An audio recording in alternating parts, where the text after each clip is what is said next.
CJRB EDC back again with another knife video. This is the CJRB Talla, and I'm going to go ahead and do some size comparisons real quick, and then I'll explain to you a little bit about the company and a little bit about the knife. So you've got the Paramilitary 2 and Para 3.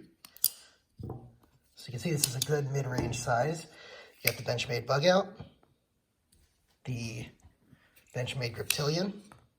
So you can see it's a little larger than the Griptilian. You've got Benchmade 940.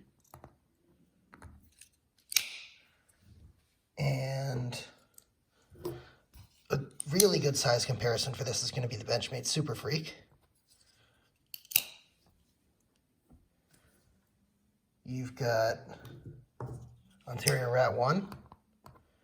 Let's do some other budget knives. Civivi Praxis. Civivi Backlash. Another CJRB, the CJRB Centros. So a lot of the CJRBs are the same size. A lot of them have this 3.5-inch blade with a similarly sized handle. And one last size comparison, we'll do the Spyderco Para. So you can see, very, very mid-range size knife. Now a little bit about the company. CJRB is a new brand. It is not a separate company. It's actually a subset of a budget brand for artisan cutlery. So artisan cutlery has a business model a lot like We Knives. Many of you should know We Knives by now. They burst on the scene a couple years ago and just had excellent tolerances and good quality flipping action and started manufacturing for other people. And just as a Chinese manufacturer, really elevated, they showed what could be done out of China if people care about quality. And artisan cutlery is sort of following that same vein. Now, just like We Knives has created Civivi as their budget line, so just like that's happening, the artisan cutlery has created CJRB as their budget line. So, and just like Civivi has their own set of steels, CJRB has basically the same set of steels. So they're taking a lot of designs from the higher end of the artisan cutlery lineup and then just making them with slightly lower quality materials. That's not to say they're bad quality, just lower quality than a $200 knife would be. And then they would sell them in a nice price range. So let me start out by telling you the absolute best thing about this is the price. $35 for the quality that you get here is, it's mind-blowing. It is excellent. I cannot understate that this is one of the best value proposition knives. And that goes along with some of the other CJRBs as well, not just this one. The CJRB Centros is also going to be there. I'll do a separate review for that later, but it's one of the best value proposition knives out there. What you're getting for $35 is amazing. You're getting D2 blade steel, you're getting carbon fiber. Now this does appear, they don't give you information on exactly what the carbon fiber is, but this does appear to be a carbon fiber laminate to me. I could be wrong. If you know better, go ahead and drop a comment, let me know. But it does appear to be the case. You've got flow-through construction, you've got stainless steel liners. The liners are not milled, so that's one of the drawbacks of it. But you've got this nice deep carry stainless steel pocket clip. It's got good retention here. The nice blade shape with the swedge. This is not a straight Wharncliffe. So, for example, this is the Wee Roxy, and this is a 100% straight Wharncliffe. And if I put this here, you can really see this is a modified Wharncliffe. It has a belly on it, whereas this one's straight. So just in case you were wondering whether it was a full Wharncliffe or a modified Wharncliffe, this is a modified Wharncliffe. But it has a lot of really, really nice features. The swedge up here is fantastic. There's not too much crazy billboarding, the CJRB name, and that's pretty much it.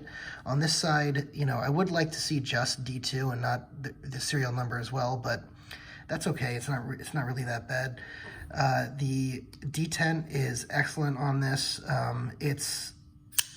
The detent on both this and the Centros are excellent, but I do have to say the Centros actually has probably a perfect detent, I would say, or as close to perfect as you're going to get, especially in this price range. This one is not quite as, it doesn't quite suck the knife in as well as the Centros, but the detent on this is very good, and it deploys the knife 100% of the time, reliably, no problems whatsoever. The action on this is pretty good. It's not 100% fall shut, but it is drop shut. Okay, and the difference between that is it needs to be helped a little bit along, but with a little bit of oil and you know, some breaking in, I'm sure the action is going to be as close to fall shut as we're gonna need. The lanyard hole is positioned very well on this. Doesn't get in the way at all, so I'm very happy about that because I'm not a lanyard user. And the flipper tab is a very good flipper tab for the knife. That being said, there are some drawbacks to this. One is the pocket clip does not have recessed screws and also sticks up a little bit if you look at the inside. So that's a little bit of a drawback, but it's not too bad. I can live with it. As you can see also, by the way, the centering on this is good. The fit and finish on this is very good for a $35 knife, I have to say. I don't really see any major issues whatsoever on the fit and finish. I'm looking for problems. I just don't see anything. So I'm very impressed with that. Other drawbacks, this hole, I'm not exactly sure. I see it on a couple of knives. I'm not exactly sure why they do it. I mean, more expensive knife here, but they have it here too. This is the Wii Chimera. I'm not exactly sure why companies are doing that, but maybe someone can let me know in the comments if you know. Another couple of notes, I should say.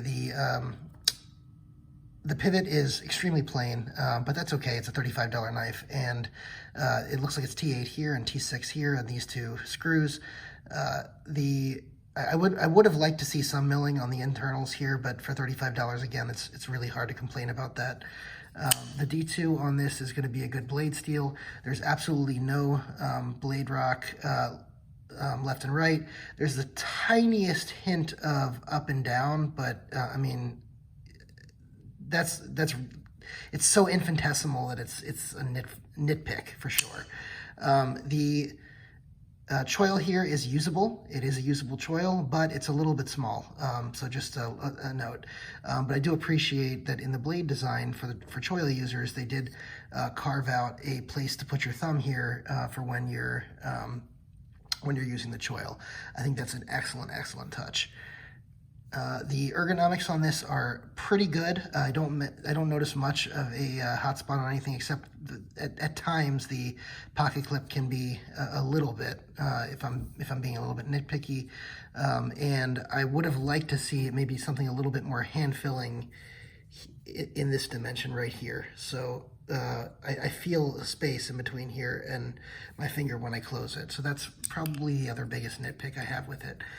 But again, we're really nitpicking here. For 35 bucks, this is an excellent knife. The only thing that would stop me from telling you to go out and get this knife immediately is that there are other knives in the CJRB lineup that I probably recommend even more. And so this is a little spoiler. I would recommend the Centros over the Talla, even though, as you guys know, I am a Wharncliffe guy. You guys know my love for the Wii Roxy, and here's another spoiler for my channel that I recently acquired a ZT-0392 Wharncliffe version. So, which by the way acts as a great size comparison for this as well. Just so you know, on the blade at least. So, as you guys know, I'm a big fan of the Wharncliffe, and even though I'm a big fan of the Wharncliffe, I do have to say the Centros is, it's just heads and tails. The other note I'll make is that this comes in, I think 2 versions.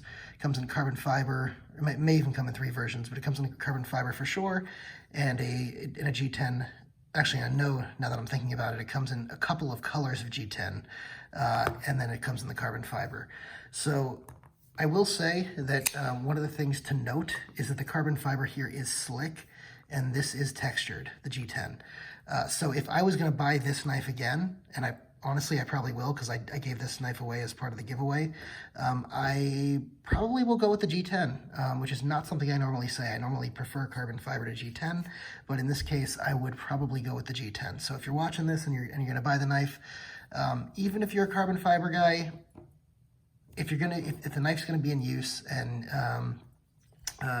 you'd prefer a little bit of a grip, I would recommend the G10 over the carbon fiber for this knife. The other thing I'll mention about the carbon fiber is that the Civivi backlash in carbon fiber does outshine the carbon fiber on this one.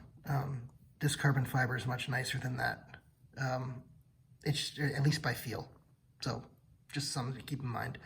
That's it. Go ahead and drop a like on the video, and go ahead and subscribe to the channel. Hit the notification bell so you can get all of my content, and leave a comment and let me know what you think. Take care. Bye.